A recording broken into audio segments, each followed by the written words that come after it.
Radio City Music Hall, just a couple of blocks uptown from Fox World headquarters. And if you hear this shouting, it's a group of demonstrators who've come. 9/11 was an inside job. Oh, get a life. Get a life. 9/11 was an inside job. But it was 82 degrees, 87 degrees, a high of 87 degrees in New York today. This is Dr. Ashton, Jennifer Ashton. There was also a canine dog who died in a hot car. Why is it so dangerous? How do cars get so hot? Right. Well, Geraldo, the important analogy here between pets and babies is they're unable to sweat. Then the animal goes into multiple system organ failure and dies. Here's an experiment that we performed today. Take a look. So, Dr. Ashton, here are the cookies. We literally cooked these cookies just from the heat inside the car. Exactly. The proteins in our body literally become denatured. They separate, and that's how people die. Judge Pirro, put the microphone close by your mouth. Should this mother have been given a free pass, as she has been by the authorities? Absolutely not, Geraldo. And the truth is that she left this child alone in the car before other mothers whose children suffer far less damage or injury have been prosecuted. Okay. Let me do an update now on the death of an immigrant worker up in Mount Kisco, New York. You might recall that a guy with a criminal record who had been in trouble a lot, who'd been in and out of the drunk tank, was found dead. A 42-year-old homeless illegal immigrant from Guatemala named Rene Perez. Fernando Merteo. Fernando, thanks for being on. Now, you called on the cops to solve the killing of Perez and the other immigrants who have died in that area over the past few years. Now a cop has been charged with involuntary manslaughter. Are you satisfied that justice has been done? No, justice has not been done. There's going to be a trial. The trial is going to go on for about a year. Well said, Fernando. You agree, Judge. You were the DA in that county. Absolutely, and I work with Fernando. And the truth is that when you have so many immigrants who are being killed and where the cases are not being looked at, it's a problem. This is only one case of many. There's no disagreement at all. Absolutely you agree. not. We're all on the same page. Deport them if they're criminals. Don't kill them is the point. Exactly. When we come back, we'll take you into the secret world of restroom gay sex. I think these demonstrators are all into restroom gay sex. And talk live with the Hooters girl who got booted from the plane after this.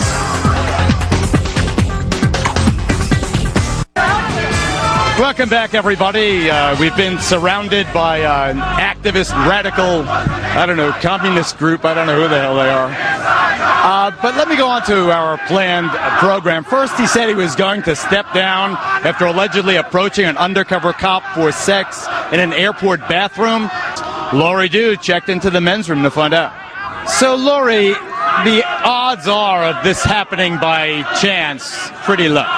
Extremely low. I think the sad part about all this is that Larry Craig had to go to a public place. If it's true, if he is gay, he had to go to a public place.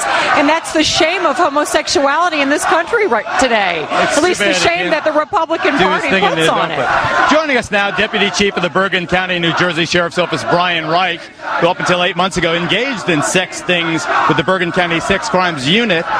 So how obvious are these guys? I mean, what the senator did, is this in keeping with the way the MO, they pick up guys in public restrooms? They're extremely they're extremely nefarious about what they do, and they're just revolving doors, these places, absolute revolving doors. I want to bring in our resident psychologist, Dr. Visoria Zadra. Come on here. Why do men risk so much to do something like that? Well, sexual urges are extremely powerful primal urges. And what happens, this kind of anonymous sex causes extreme adrenaline rush, which is a very high experience. And so this is more powerful than anything else, more important than anything else at that particular moment. Okay. As this group of misfits behind me continue their chanting, "Oh, I wish I could go talk to them." Geraldo. Yes, former Detective Bo Dietl. Listen to me. And the rest of our panelists. Whether he had anything to do with tapping his foot or he's part of his sex scanditations, he still put his hand, he admitted to put his hand on that wall partition where all the sprayization comes from the toilet bowl. That's pretty disgusting in its own right, no? Let's go to Mark Garagos. I think it's quieter in Los Angeles. Mike, do you think this is entrapment? Mark? I don't know if it's entrapment. I just wonder, why is it that the police are spending their time in this bathroom? The ludicrous part of it, though, Mark, that people feel compelled to have sex in places like public restrooms on the freeway? Well, there's something ludicrous. First of all, why is it it's always some right-wing Republican who gets caught with the little boy or in the bathroom? And why is it that guys feel that that's the only place they can go to have anonymous sex? I mean, we're here in Hollywood. There's plenty of places to go have anonymous sex. And if you want crazy protesters, Geraldo, we have them up here as well. Right. Mark is absolutely right. It's the hypocrisy of it all. You have a conservative senator who has been anti-gay in terms of marriage and things like that. That's why it counts. And he does this. That's why it's a big deal. That's why it counts. Yeah. I agree. Hypocrisy is awful, isn't it? Absolutely. It's all about hypocrisy, no question about it. Okay. Let's take a break. We'll explain why the ladies are all wearing these outfits. A crazy night here in New York after this.